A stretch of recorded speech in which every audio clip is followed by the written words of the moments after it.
Olá, ouvintes da Rádio Desk FM. Está no ar o programa Educação Sexual em Debate, um programa em que você pode participar, fazendo perguntas ou dando a sua opinião pelo telefone 3321 8081 ou também pelo e-mail edusexemdebate@gmail.com. Registramos que o programa em 2015 mudou de horário, passando a ser apresentado ao vivo todas as sextas-feiras, das 11h30 ao meio-dia. Esperamos por sua participação. Educação Sexual em Debate é um projeto do Centro de Educação à Distância da Universidade do Estado de Santa Catarina, o DESC, em parceria com a FAED, e pertence ao programa de extensão, formação de educadores e educação sexual. Interface com as tecnologias. Estamos na etapa 8. Eu sou Márcia de Freitas, mestranda do PPGE-UDESC, supervisora escolar da Prefeitura Municipal de Florianópolis, membro do grupo EduSex, formação de educadores e educação sexual. Hoje vamos conversar com a enfermeira mestre Andréia Valéria de Souza Miranda, que ela vai nos conversar com a gente sobre a sua dissertação de mestrado, chamada Educar para a Saúde e Compreensão Humana, a vida cotidiana do cuidador familiar do portador de transtorno mental. Hoje também aqui presente no nosso estúdio a professora Sônia Mello. Então, bom dia, Andréia. Bom dia, professora Sônia. Bom dia, Márcia. Bom dia, professora Sônia. Bom dia, ouvintes. Todo mundo desejando um bom dia, que realmente Floripa hoje amanheceu com um lindo dia. É verdade, O sol está brilhando ali fora, né? É uma satisfação muito grande poder participar aqui do programa Educação Sexual em Debate. Então, Andréia, você é enfermeira, né? Há quanto tempo você é enfermeira e qual é o seu local de trabalho hoje em dia? Eu penso que foi ontem que me formei. Faz 18 anos que eu sou enfermeira, eu me formei aqui em Florianópolis pela UFSC. Atualmente eu trabalho em Lages, né, na nossa serra catarinense. Eu sou enfermeira assistencial lá, trabalho em saúde pública, em unidade de saúde. Já caminhei por vários pedacinhos da assistência em saúde, né? Aqui em Florianópolis trabalhei no Hospital Celso Ramos, em Lages já trabalhei no CAPS como coordenadora e enfermeira, né? Cuidando de paciente com transtorno mental. Sou professora também, trabalho na universidade em Lages.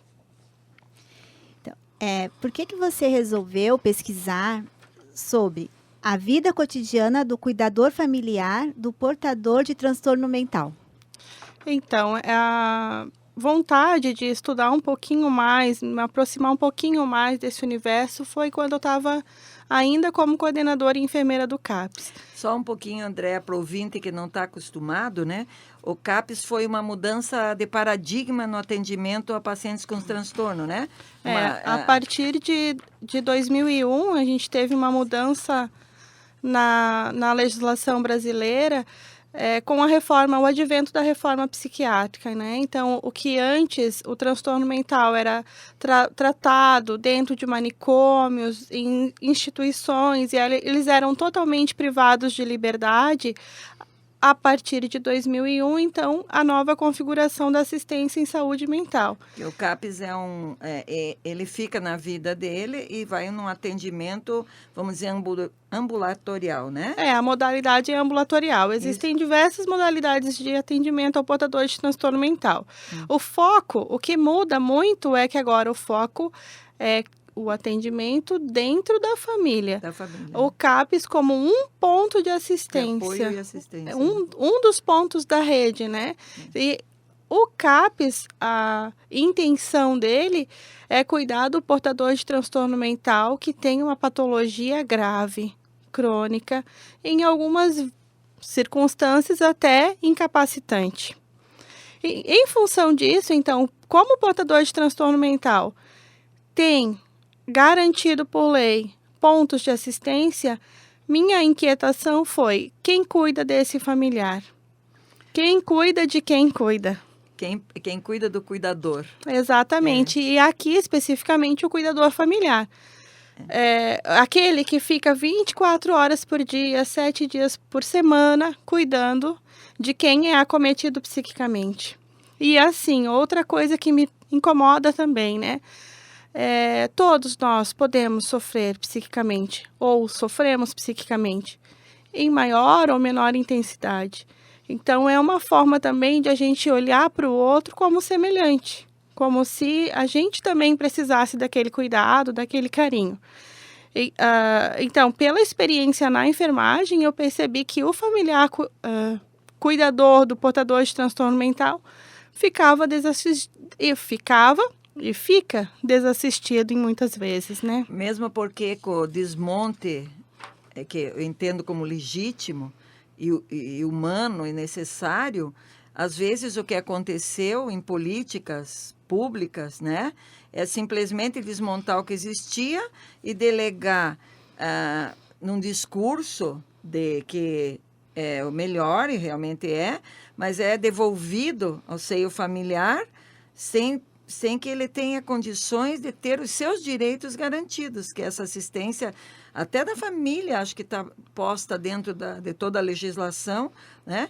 Então, eu acho que essa luta é muito bonita e eu acho que o teu trabalho se inseriu nisso, né? De escutar esses cuidadores, né? E ver o que eles sentem, né? O que a gente pode pensar no recorte de Santa Catarina mesmo, né? Nós tínhamos aqui em Florianópolis, na Grande Florianópolis, o Hospital Colônia Santana, que abrigava os portadores de transtorno mental. E como a lei veio, bem como a senhora está falando, professora, a lei veio e disse, acaba o manicômio, de volta para casa. E a família? Qual foi o suporte que eles tiveram para receber esse paciente que estava institucionalizado? Então, paciente grave, com muitos delírios, muitas alucinações, com vínculo familiar rompido, né? E que agora a família e ele têm que adaptar num novo estilo. Então, essa foi bem a preocupação, assim, de que forma, como que a gente olha para essa família, como que essa família está, quais são as principais dificuldades, como que eles se movimentam, né? Então, Andréia, assim, já falou sobre o teu interesse, o porquê, né, da pesquisa. Agora, você pode falar para a gente um pouquinho dos objetivos? O objetivo foi exatamente esse, assim, entrar dentro da casa desse familiar cuidador e conhecer como é que é o cotidiano deles. Como que eles se organizam, como que eles cuidam, como que eles entendem e percebem esse cuidado. O que a gente tem de rede para apoiar esses cuidadores e como que eles se organizam. E aí, principalmente na questão do diálogo, porque a questão da compreensão humana, né? Em todas as dimensões humanas, nós sofremos ou podemos sofrer alguns estigmas, preconceitos. E para o cuidador familiar, isso também não é diferente. E aí, né, nos resultados da pesquisa, a gente vê que por ter um familiar com transtorno mental, eles também são estigmatizados, também sofrem preconceito. E esse desconhecimento que bate muito essa questão na questão do humano não saber lidar de uma maneira construída com o diferente, né? Com o diverso. E como, imagine a situação, a gente se colocando no lugar do outro. Às vezes com amor equivocado, mas a pessoa ficou anos institucionalizada e rompeu o vínculo e, ao mesmo tempo, este familiar, pela estrutura que está posta aí, também tem preconceito, né? Também tem um estranhamento. Então, realmente interessante se contar quantos você entrevistou, em que casas você foi, como é que foi?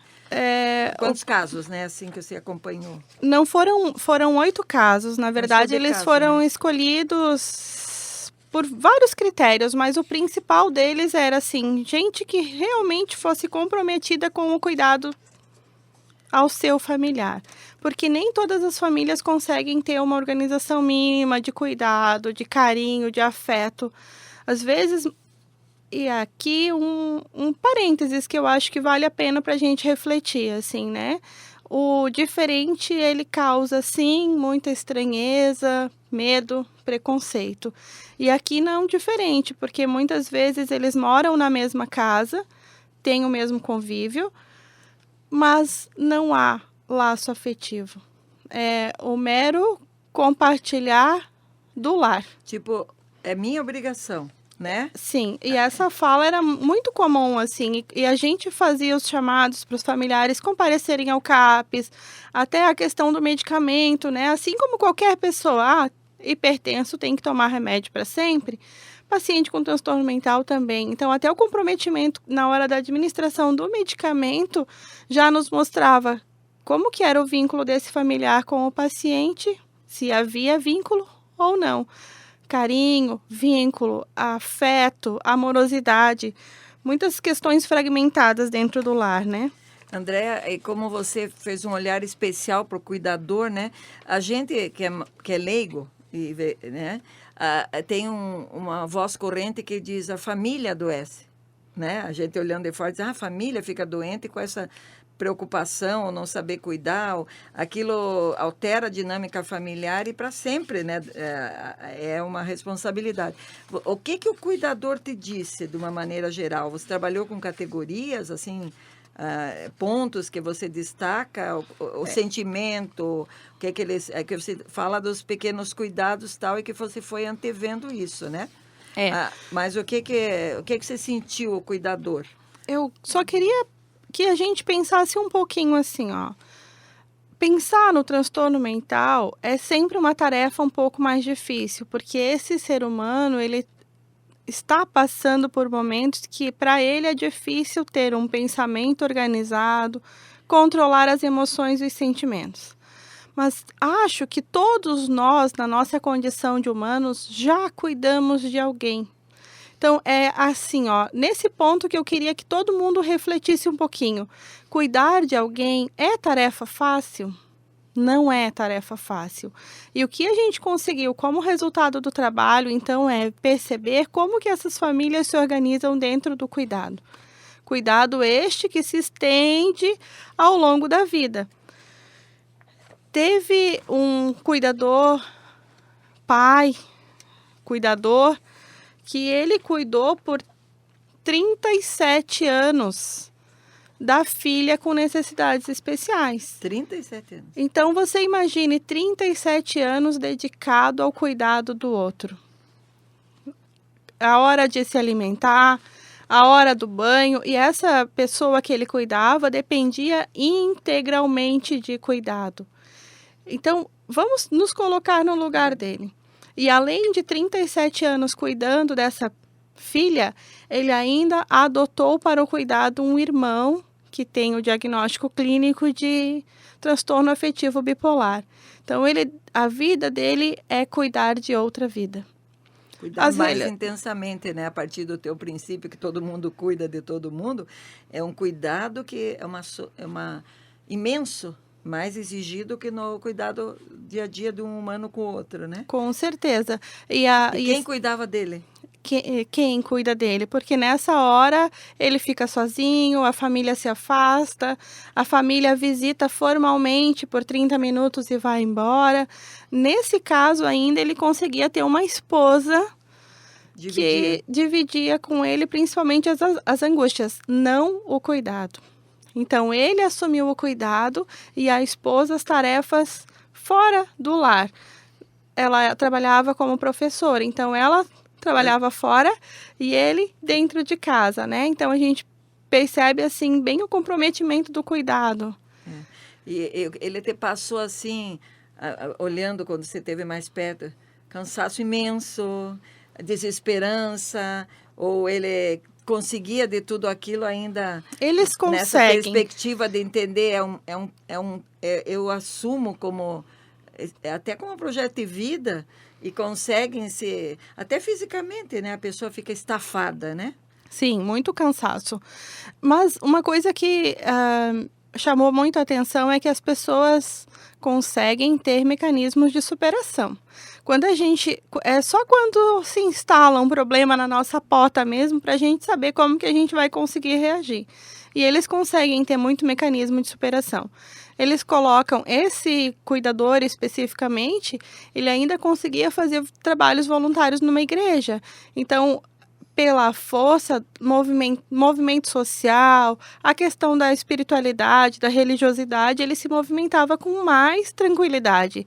Não que fosse fácil. Muitas vezes, durante a fala dele, ele traduzia a questão do cansaço, da incerteza, do medo, até quando, né, da impotência diante do transtorno mental, porque mesmo medicado, o irmão dele fazia crises seríssimas, né, com muito delírio, muita alucinação, períodos de agitação e agressividade.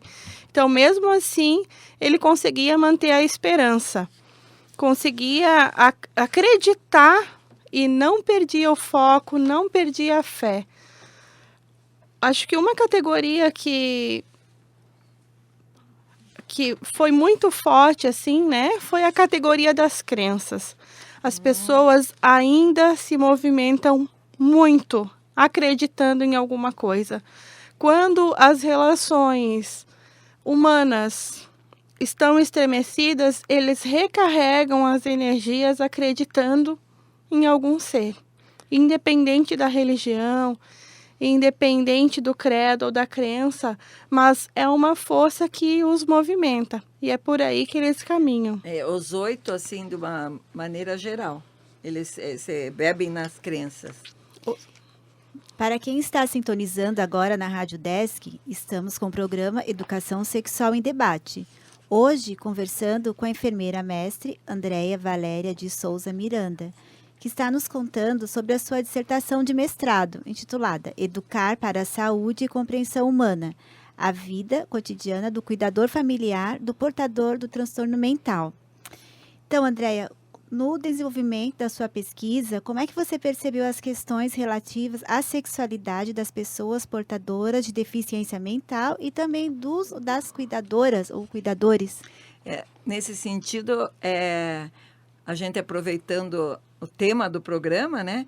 A gente entende o humano como inteiro, mas assim, o cuidador atravessa também cuidados específicos relativos a um ser humano inteiro que tem alguns transtornos, mas que tem a dimensão da sexualidade presente, como não se separa do humano essa dimensão, mas que pode ter que retrabalhar alguns conceitos e paradigmas que esse cuidador tem, né?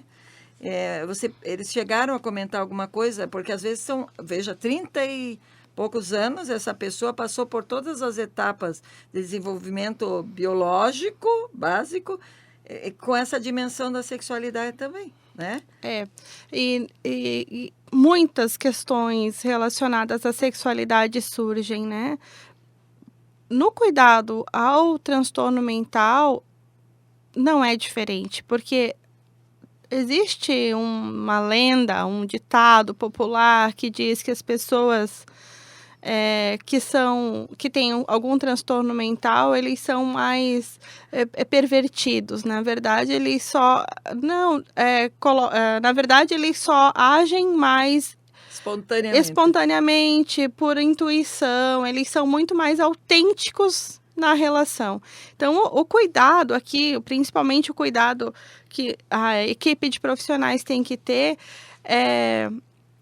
de entender essa condição de humano, de entender que eles são também seres sexuados, que em função do transtorno mental eles já são desprovidos de muitas coisas. E as relações afetuosas, elas podem e interferem na nossa vida, tanto positiva quanto negativamente. Então, o cuidado que a gente tinha sempre lá era, quando a gente percebia algum envolvimento afetivo, tentar sempre manter um diálogo aberto, tanto com o paciente, tanto com o familiar. Dentro do CAPS, era muito comum os namoros, aconteceram casamentos lá, aconteceram coisas muito mais difíceis, assim. O transtorno mental, por ele usar medicamentos muito fortes para controlar o pensamento, né? Os antipsicóticos acabam interferindo um pouquinho na questão da potência sexual. Então, é uma coisa que sempre tem que conversar com muita franqueza com o paciente, né? Com a sobre família, com o parceiro, exatamente, com a o que parceira, né? pode acontecer para não abandonar o tratamento, conciliar, então, algum medicamento que consiga manter ele na sua vida sexual, vida reprodutiva. Pessoas muito jovens, com família constituída e que é preciso manter em todas as suas dimensões humanas, funcionando da melhor forma possível. Então, não diferente, como em todos os cenários, deveria ser pelo menos, o cuidado também em relação à sexualidade dessas pessoas, né? Porque você, como enfermeira, a gente tem conversado fora daqui, porque eu tive o privilégio, inclusive, de ser banca do trabalho da Andréa na Uniplac. A gente tem conversado sobre a questão de que como o jeito as vertentes, diríamos assim, de entender a sexualidade que estão preponderando por aí, não é a hora de dizer de onde vem, que né, nós temos explorado isso nos outros programas, tem a tendência de estar numa alguma condição que para o leigo seja considerado, entre aspas, doença, ou fugiu do padrão dito de normalidade para a saúde, inclusive, virou ou pervertido ou assexuado. Né? A gente conversa, por exemplo, em uns hospitais, quando você entra com uma doença, vai pedir uma ajuda e fica internado, a gente percebe muito essa visão. A pessoa pode estar com o pé quebrado, puxado para lá, mas a partir dali, ali dentro, ele é assexuado. Né? Não está nada interferindo no restante da expressão dele, manifestações que ele queira ter, e isso é enquadrado. E do transtorno mental deve ser mais agudizado. Esses CAPs que eu tive contato em outras experiências, parece que separação, inclusive, ou mistura, no bom sentido, atende de várias faixas etárias. E alguns, às vezes, concentra para minha surpresa, vários adolescentes que são atendidos lá, né? Às vezes, no entendimento que eu tive de alguns artigos que eu li, de uma tese que eu fui banca também, que a tendência é, às vezes, chegar no CAPS, que o CAPS tem que lidar com isso, os excelentes profissionais que estão lá, adolescentes que, na verdade, não é um transtorno mental, é a questão de rebeldia, um caso que era um menino que chegou lá com 10 anos, sei lá, 12, e quando foi escutado o menino, a gente percebeu, e a própria pessoa que era a profissional que fez a pesquisa, que era a família não saber lidar com ele, com as rebeldias adolescentes e outras. E ele foi para lá, e por sorte foi para lá porque teve um atendimento que recolocou no devido lugar o que ele precisava, né? Então, vocês devem ter adolescentes que estão começando a namorar. Imagine ele lidar com essa carga que realmente está com transtorno diagnosticado, autêntico, diríamos assim, e ter que lidar com esse apoio, tem que ter, né? Porque ele está querendo namorar, é puber, está cheio de confusões já na cabecinha, estou desenvolvendo aqui, ali, né? Então, tem adolescentes, você chegou a escutar quem cuidava de algum adolescente em casa ou eram todos adultos? No meu caso, foram todos adultos, porque o CAPS que eu trabalhava só a partir de 18 anos. Tem né? essa separação, né? Tem. Depende do município, né? Porque... Alguns não têm essa condição. Exatamente. Né? Tem alguns municípios que conseguem ter as várias modalidades de CAPS, outros não. Lages tem as 3 modalidades de CAPS, então é separado criança e adolescente, separado também outro CAPS, álcool e outras drogas, e no CAPS 2, transtorno mental em adultos, né, maiores de 18 anos. Mas essa questão do corpo, especificamente, né, como a senhora disse, chega dentro do hospital, o corpo pertence a outra pessoa, pertence a quem vai cuidar daquele corpo, né? O dono que esqueça dele. A sua roupa, a senhora deixa aqui, por favor, coloque a camisola do hospital. Então, que, aliás, não fecha bem atrás, né? Não fecha. E aí começa a confusão. E aí, né, de que forma eu vou cuidar desse corpo? De que forma eu vou tocar nesse corpo? Porque o corpo é o nosso habitat. Nós só existimos nessa dimensão aqui. Esse corpo. Porque nós temos esse espaço aqui que nos deram esse corpo. Então, de que forma a gente vai cuidar também do corpo? E, claro, a gente não pode esquecer que esse corpo tem várias dimensões, né? Tem a física, a biológica, a espiritual. Tudo misturadinho. Tudo junto para dar e essa reunido. beleza que cada pessoa é, né? Agora, deixa eu te perguntar uma coisa. Você é professora de enfermeiras. Sim. E os teus trabalhos são... esse trabalho que você fez, o que reafirmou em você ou mudou que você vai para tuas meninas e meninos lindos lá que vão ajudar com essa perspectiva diferenciada o cuidado com o outro? O que te reforçou que você lida com eles? Os teus enfermeiros trabalham bem os próprios corpos? Eu acho que, assim, serviu muito para refletir repensar, revisitar a própria existência, né? De que forma a gente vai cuidar do outro, de que forma a gente gostaria de ser cuidado, o que é importante para mim e o que é importante para o outro. Então, e na sala de aula a gente tem muito esse contato, às vezes não tão intencional assim como deveria ser a questão da sexualidade, mas esses assuntos são emergentes, né? Então, muitas dúvidas, muitos anseios, e aí sempre procuro abrir espaço para falar também da dimensão humana, do cuidar de si, do cuidar do outro, e sempre repensar, assim, né? Colocar todo mundo diante da condição de humanos.